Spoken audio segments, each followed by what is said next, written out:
The Munsters took TV by storm in the 60s, introducing us to one of the most beloved and bizarre families in television history. But what happened to the iconic cast after the cameras stopped rolling? Well, as we step into 2025, we've got some shocking news. Half of the legendary actors who brought Herman, Lily, and Grandpa to life are no longer with us. Let's take a journey through time to see where they are now. Get ready for some surprising twists in this unforgettable cast update. 1. Yvonne De Carlo as Lily Munster. When it comes to unforgettable TV families, one name shines as the graceful yet strong heart of the chaos: Lily Munster. Played by the legendary Yvonne De Carlo, this sophisticated vampire matriarch broke the mold of typical monstrous characters, blending beauty, elegance, and an unshakable composure. De Carlo's portrayal of Lily was nothing short of perfect, balancing the wild energy of the Munster family with her calm, refined presence. However, she wasn't the first actress cast in the role. In fact, CBS executives initially weren't happy with the first actress, believing she resembled Morticia Addams from the Addams Family just a little too much. That's when Yvonne De Carlo stepped in, bringing with her not only impeccable comedic timing, but also a touch of glamorous diva that made the role entirely her own. Of course, stepping into such a high-profile role wasn't without its challenges. Tensions arose, and Gwynne and Al Lewis had to sit down with De Carlo to work things out. After their heart-to-heart, she became more at ease and cooperative, ultimately cementing her place as one of the show's shining stars. But The Munsters was just one chapter in De Carlo's long and storied career, which began in 1941. After several years in smaller, uncredited roles, she achieved a breakthrough in the 1945 film Salome, where she danced, propelling her to stardom. One of her most memorable roles was playing Sephora, the wife of Moses, in Cecil B. DeMille's epic The Ten Commandments, 1956, a performance that solidified her as one of Hollywood's most prominent leading ladies. Over the years, De Carlo reprised her role as Lily Munster in the feature film Munster Go Home in 1966, and later in the television movie The Munsters' Revenge in 1981. Her career reached new heights with the release of her best-selling autobiography, Yvonne, in 1987, which gave fans an intimate look into her life. Throughout her life, De Carlo was more than just a talented actress. She was a dancer, an opera singer, and a woman who had a captivating presence both on and off the screen. Her personal life was equally eventful, having met and married stuntman Robert Drew Bob Morgan in 1955. Morgan, who had been severely injured during a stunt for How the West Was Won, 1962, was left permanently disabled. De Carlo worked tirelessly to support her family during this time, often touring with stage productions and performing in nightclubs. However, the strain of Morgan's injury and their constant arguments led to their divorce in 1973. While her later years were marked by health struggles, De Carlo remained a beloved figure in Hollywood. In 1998, she suffered a stroke, and though she showed incredible resilience, she was never quite the same. She spent her final years at the Motion Picture and Television Country House and Hospital in Woodland Hills, where she passed away from heart failure on January 8, 2007, at the age of 84. Despite her death, her legacy continues to live on through her incredible body of work. 2. Gwynne as Herman Munster. With a towering presence and a face that could have sent anyone running for the hills, Gwynne's portrayal of Herman Munster in The Munsters, 1964 to 1966, was nothing short of magical. Beneath the monstrous exterior, Herman was a character of pure heart, innocent, goofy, and unexpectedly wise. It was in this delightful contrast that Gwynne found the soul of the role, giving Herman a depth and warmth that anchored the wild antics of the Munster family. His impeccable comedic timing and charm turned Herman into a beloved figure in pop culture, proving that sometimes the most unlikely characters are the ones we love the most. Before becoming a household name, Gwynne had quite a diverse and fascinating life. Born in New York, he spent much of his childhood moving between places like South Carolina, Florida, and Colorado due to his father's job. After his father passed away, Gwynne attended the prestigious Groton School, where he was known for his rebellious streak. He went on to serve in the U.S. Navy during World War II, working as a radio man on a submarine chaser. After the war, Gwynne attended Harvard University, where he was deeply involved in the arts, from cartooning for the Harvard Lampoon to singing in an a cappella group. Though acting wasn't his first pursuit, it became his passion after he graduated. Gwynne's first TV role came in 1952 on the Philco television Playhouse, followed by a guest spot on The Phil Silvers Show in 1955. But it wasn't until 1961, with Car 54, Where Are You?, that he began to attract attention. Standing at 6 feet 5 inches and with his unique comedic timing, Gwynne's physical presence and humor made him a standout, setting the stage for his role as Herman Munster. When he landed the role of Herman in the Munsters, Gwynne had to wear heavy padding, makeup, and high shoes to bring the character to life. The suit, which weighed up to 50 pounds, caused him to sweat heavily, but he embraced the challenge with good humor. Despite the physical discomfort, Gwynne admitted that he couldn't help but develop a fondness for his character, saying, "I love old Herman. I can't help it. I just like that guy." However, while the Munsters made Gwynne a star, it also typecast him for a while. For over 2 years, he struggled to find new roles, with Hollywood largely associating him with Herman. Still, Gwynne's talent wasn't confined to one role. In 1969, he took on the role of Jonathan Brewster in a TV adaptation of Arsenic and Old Lace, a character made famous by Boris Karloff. He also had notable film roles later in his career, such as in Pet Sematary, 1989, and My Cousin Vinny, 1992, where his comedic timing shone in a memorable exchange with Joe Pesci as a judge. Gwynne's talents went beyond acting. He was also a gifted singer, painter, and writer, even illustrating his own children's books. His creativity knew no bounds, and he remained passionate about the arts throughout his life. In his personal life, Gwynne married Jean Foxy Reynard in 1952, and they had 5 children before divorcing in 1980. He later married Deborah Flater in 1988, and they were together until his passing. Sadly, Fred Gwynne passed away from complications of pancreatic cancer on July 2, 1993, just 8 days shy of his 67th birthday.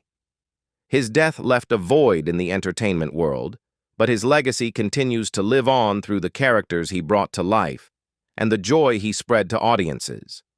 He is buried in an unmarked grave at Sandy Mount United Methodist Church Cemetery in Finksburg, Maryland. His impact continues to be remembered by fans and colleagues alike, making him a true icon of television and film. 3. Al Lewis as Grandpa. What if the beloved patriarch of a spooky household was a mad scientist vampire with a heart of gold? Al Lewis brought this unforgettable character, Grandpa Munster, to life in The Munsters, turning him into one of TV's most iconic and endearing figures. With his Dracula-inspired look and mischievous laugh, Grandpa may have seemed like a terrifying creature, but beneath that monstrous exterior was a quirky, wise, and deeply lovable character who added warmth and humor to the chaotic Munster family. Al's portrayal wasn't just memorable, it became a defining part of pop culture. Before becoming the hilarious Grandpa, Al Lewis had a long and varied career in entertainment. His first big film credit was Lust of the Vampire, 1957, which marked his early connection to the world of vampires.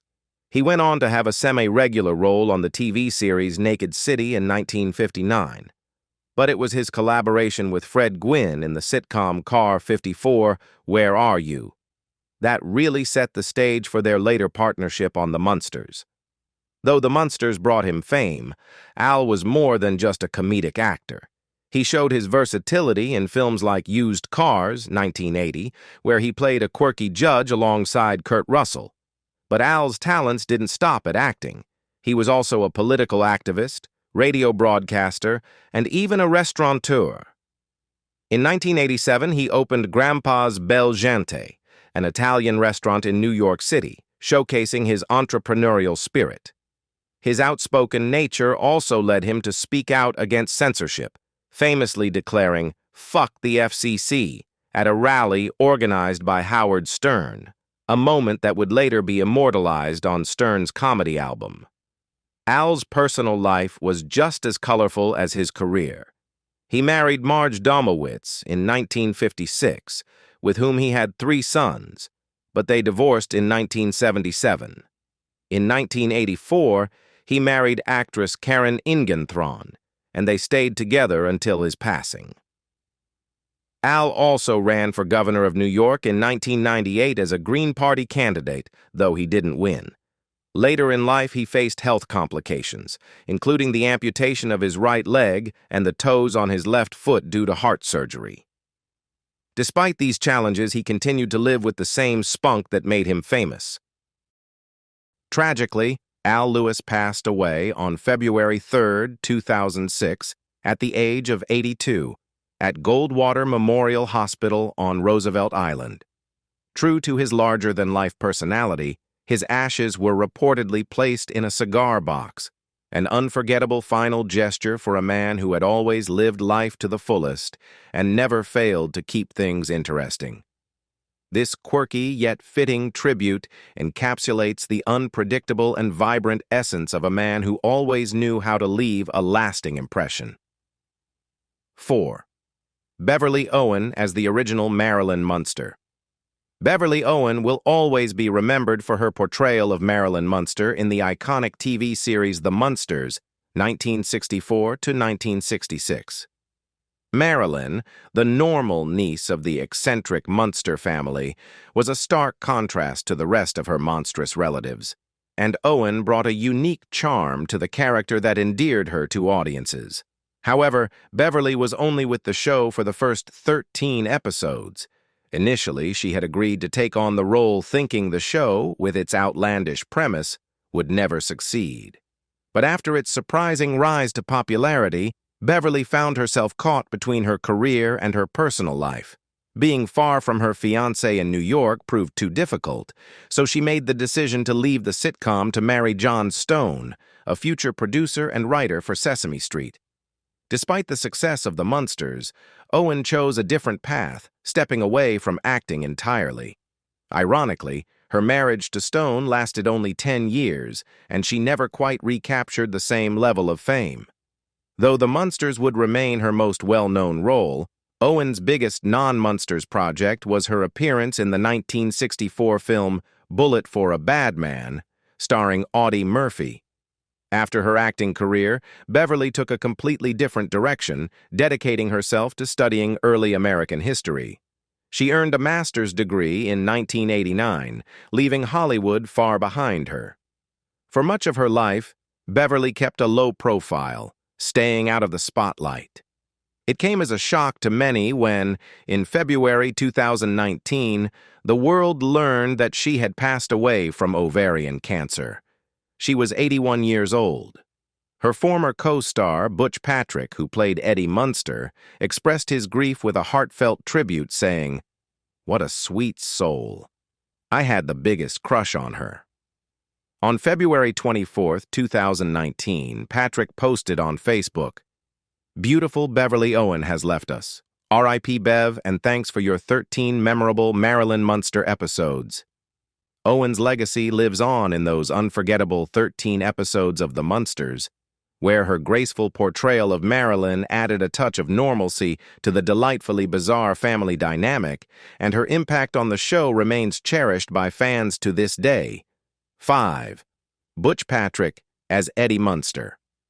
Butch Patrick, the iconic actor who brought Eddie Munster to life in The Munsters, remains one of the most memorable child stars of classic television. Eddie, the youngest member of the Munster family, was a werewolf despite having a Frankenstein-like father and a vampire for a mother, which only added to the show's quirky charm. Patrick, who was just 11 years old when he took on the role, quickly became a fan favorite, his werewolf persona instantly endearing him to viewers. When asked about how he landed the part, Patrick humorously recalled, "I had a lot of experience, but maybe it was because my fangs were my own teeth. Even when I closed my mouth, they stuck out." Patrick's acting career began years before the Munsters. He made his television debut in 1961 and secured his first regular role in 1963 on The Real McCoys. However, it was his portrayal of Eddie Munster that truly launched his career. As the show became a sensation, Patrick found himself at the heart of the Munster madness, a wild ride that would continue throughout the 1970s.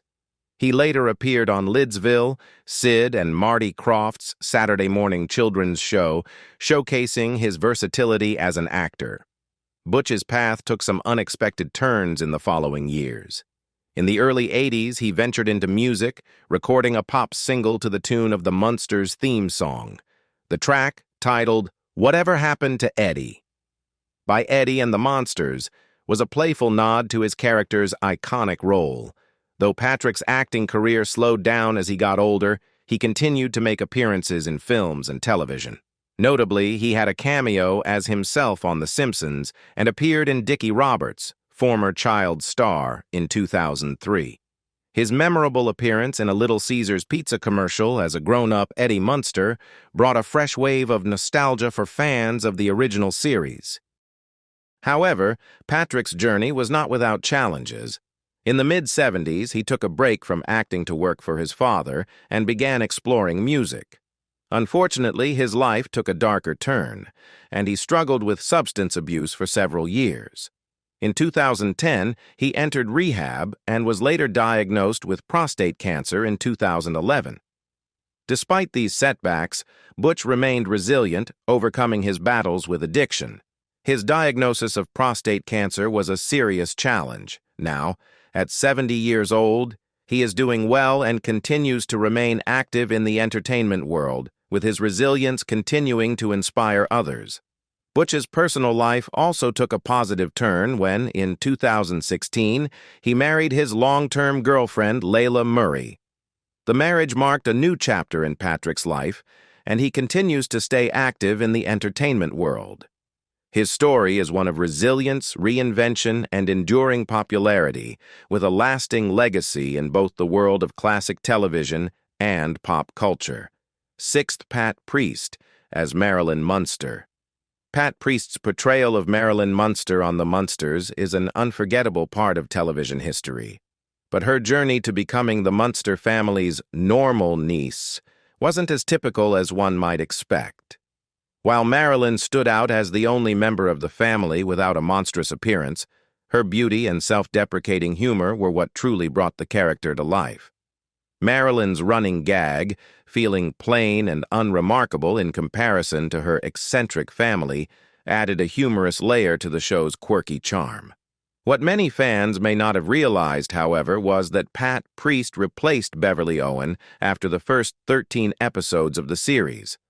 Despite the change, the two actresses looked so much alike that the transition was almost imperceptible to viewers. This swap was just one of many twists in Pat Priest's remarkable career.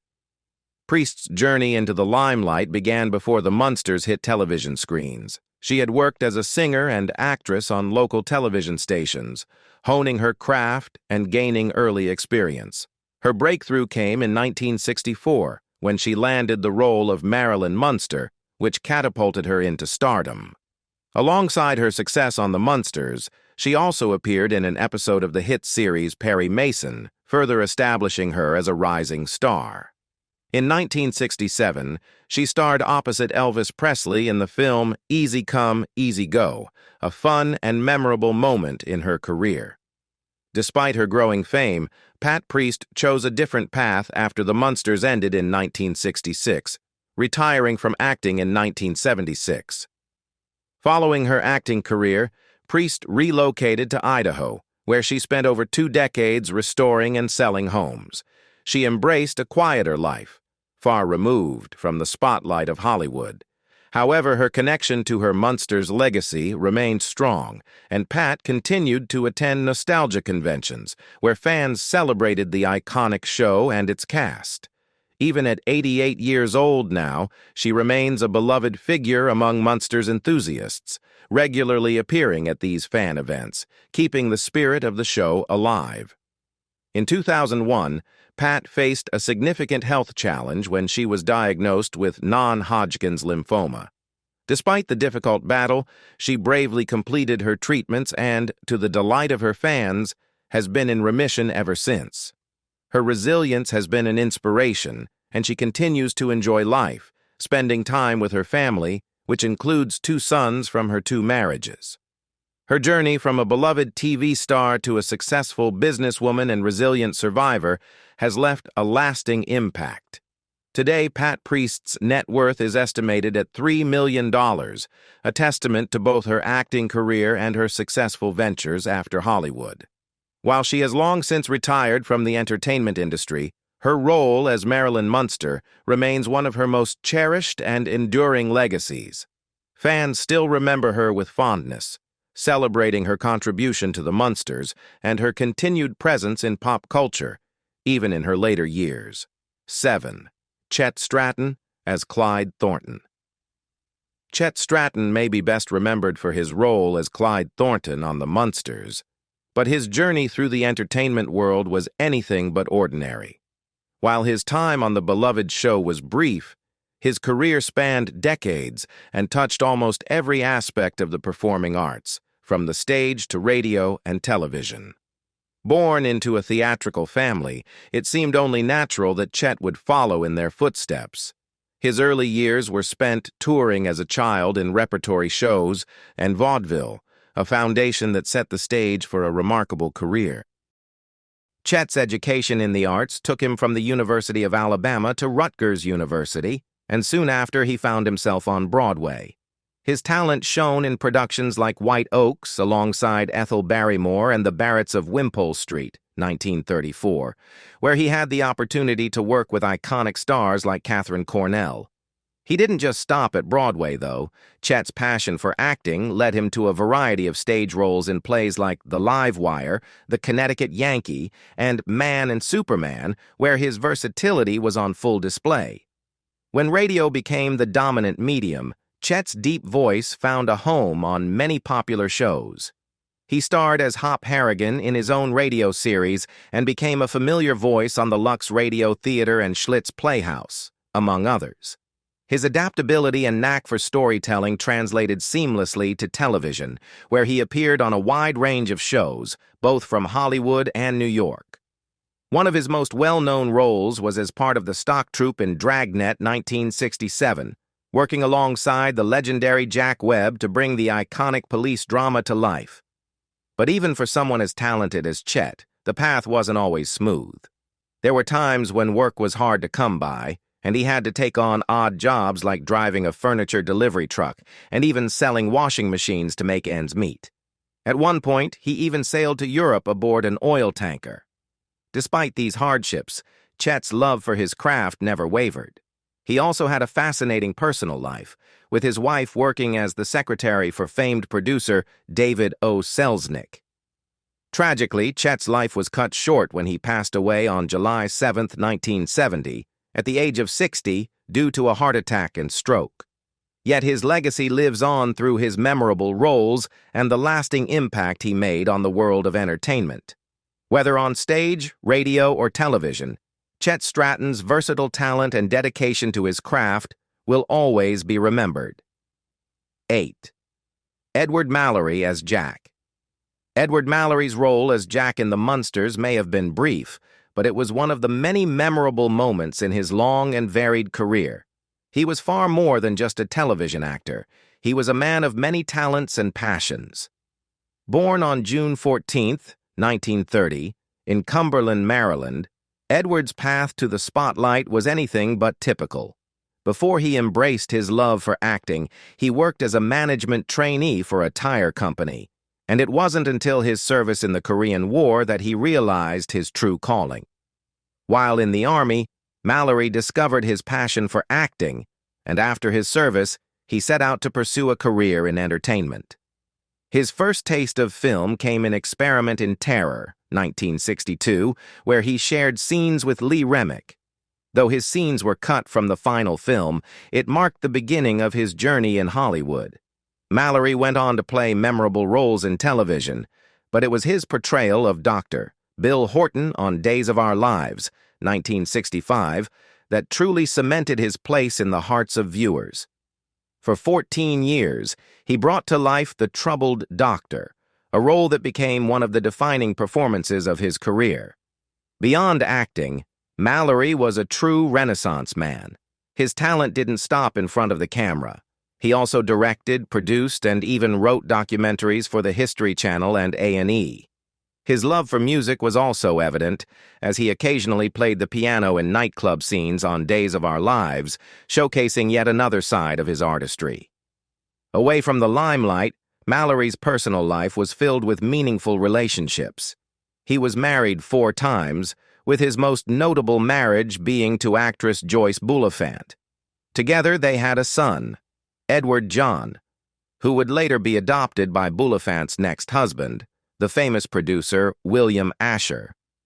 Mallory's second wife, Suzanne Zenor, was also an actress on Days of Our Lives, and the couple had a long-lasting marriage that ended with their mutual departure from the show in 1980. Edward's life also had a strong connection to education. He spent time as an artist-in-residence at Frostburg State University in Maryland, where he shared his wisdom and experiences with the next generation of artists. Unfortunately, on April 4, 2007, Edward Mallory passed away at the age of 76 in his hometown of Cumberland, Maryland. Though he may be best remembered for his role on the Munsters, his wide-ranging career and the legacy he left behind as an actor, director, musician, and educator continue to inspire many. 9. Harvey Korman as Dr. Leinbach. Harvey Korman's portrayal of Dr. Leinbach in The Munsters was just one of many memorable roles he played throughout his career. Known for his brilliant comedic timing and ability to bring humor to any character, Korman's role as the quirky, slightly exasperated scientist added to the charm of the show. While The Munsters was an important part of his career, it was his work on The Carol Burnett Show that truly made him a beloved TV icon. Born on February 15, 1927, in Chicago, Illinois, Harvey came from a family of Russian Jewish descent. After serving in the U.S. Navy during World War II, he studied drama at the Goodman School of Drama and later at the HB Studio in New York City. His early career wasn't easy, and he worked in various Broadway productions and nightclubs before making his way to Hollywood. His big break came when he joined The Danny Kaye Show, 1963, where he quickly gained recognition for his ability to play both the straight man and the zany character, a skill that would serve him well throughout his career. Harvey's time on The Carol Burnett Show, 1967, was where he really shone. His incredible chemistry with fellow cast members, particularly Tim Conway, earned him 4 Emmy Awards and made him one of the most recognized faces in comedy. Despite his success on the show, Korman never quite found the same magic in his own projects. His variety show, The Harvey Korman Show, 1977, didn't last long, and other series he starred in didn't find the same audience. But Harvey's comedy wasn't limited to TV. He also appeared in several hit films, including Blazing Saddles, 1974, High Anxiety, 1977, and History of the World, Part 1, 1981, where his ability to play both goofy and serious characters made him a standout in comedy films. He even voiced the Dictabird in the 1994 live-action Flintstones movie, bringing his unique comedic touch to animation. Harvey Korman's legacy as a comedy legend lives on. Though his later years were marked by personal and health challenges, his work continues to bring laughter to new generations of fans. His memorable roles, from The Carol Burnett Show to Blazing Saddles, remind us of his unmatched ability to make us laugh, no matter the role. Harvey's infectious humor and kind spirit will always be remembered, and his impact on comedy is something that will never fade. What do you like most about the Munsters, 1964 to 1966? Whether it's the quirky humor, the unforgettable characters, or the charm of the Munster family, this classic show continues to captivate audiences even today.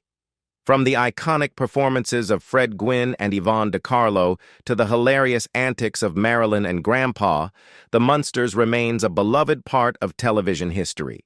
If you enjoyed this journey into the spooky, kooky world of the Munsters, make sure to like, share, and subscribe for more content about your favorite classic shows. Thank you for watching and goodbye.